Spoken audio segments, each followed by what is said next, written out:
Nous ne connaissons pas l'histoire du Gabon. Ou bien nous la connaissons très mal. Pourquoi?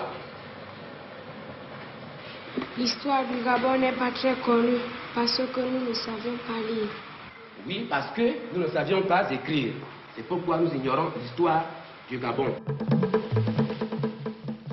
On connaît peu de choses, en effet, sur l'histoire du pays avant l'arrivée des Européens. Au XVe siècle, en longeant le continent africain, les navigateurs portugais découvrent les rivages de l'actuel Gabon. Après eux, les Hollandais, les Français et les Anglais commencent à s'intéresser au pays. Le troc de l'or, des bois précieux, de l'ivoire, mais aussi et surtout le commerce des esclaves attire les Européens.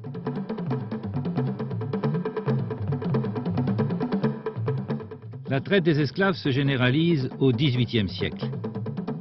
Par l'intermédiaire des chefs des tribus de la côte, les Européens se procurent en échange d'alcool, de tissus ou encore de tabac la main-d'œuvre gratuite que réclament les colons des Amériques. Bientôt, les Français cherchent une implantation dans le pays.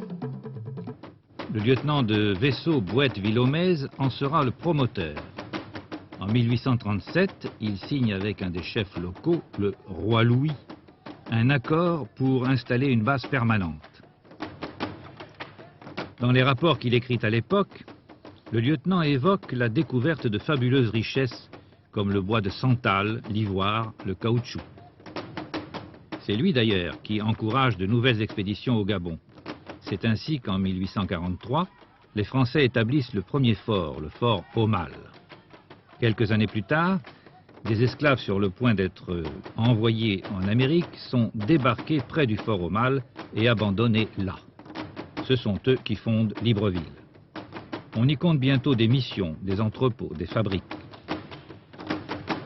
Puis par étapes, explorateurs et savants entreprennent de découvrir le pays. L'un d'entre eux, un Italien naturalisé français, Pierre Savorgnan de Brazza, part à la découverte de l'intérieur. Fonde Franceville en 1880 et consolide ses positions par l'installation de postes militaires. Nommé commissaire général du Congo français, Brazza met en place l'administration à partir de Libreville, la capitale, où il réside. Il a pour mission de renforcer la présence française et de développer le commerce.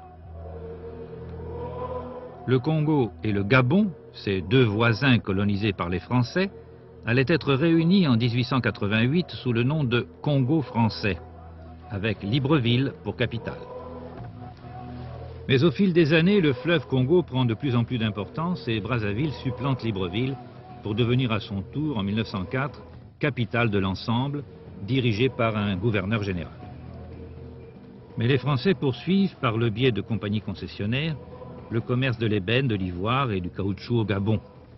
Cela jusqu'à la découverte du bois d'Okoumé, la grande richesse de ce pays couvert à plus de 80% par la forêt. À partir de la Première Guerre mondiale, le bois d'Okoumé se répand en Europe. Il se prête à la fabrication du contreplaqué. Libreville et Port-Gentil se développent grâce à ce commerce qui ne cesse d'augmenter.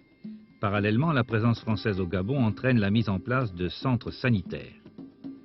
L'un d'entre eux, créé par le docteur Schweitzer, permet de soigner l'un des maux les plus répandus, la lèpre.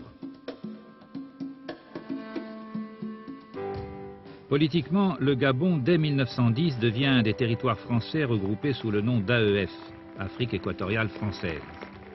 Le pays est alors dirigé par un gouverneur général qui réside à Libreville.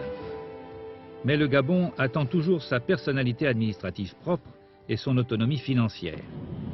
La Seconde Guerre mondiale sonne le glas de cette colonisation.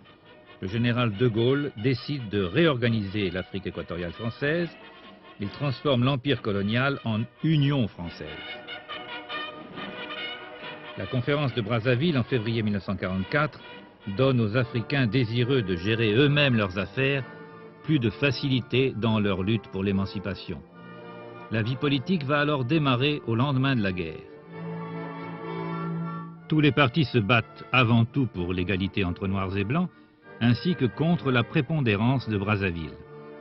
Le Gabon supporte mal en effet d'être la vache à lait de l'Afrique équatoriale française en raison des richesses de sa forêt.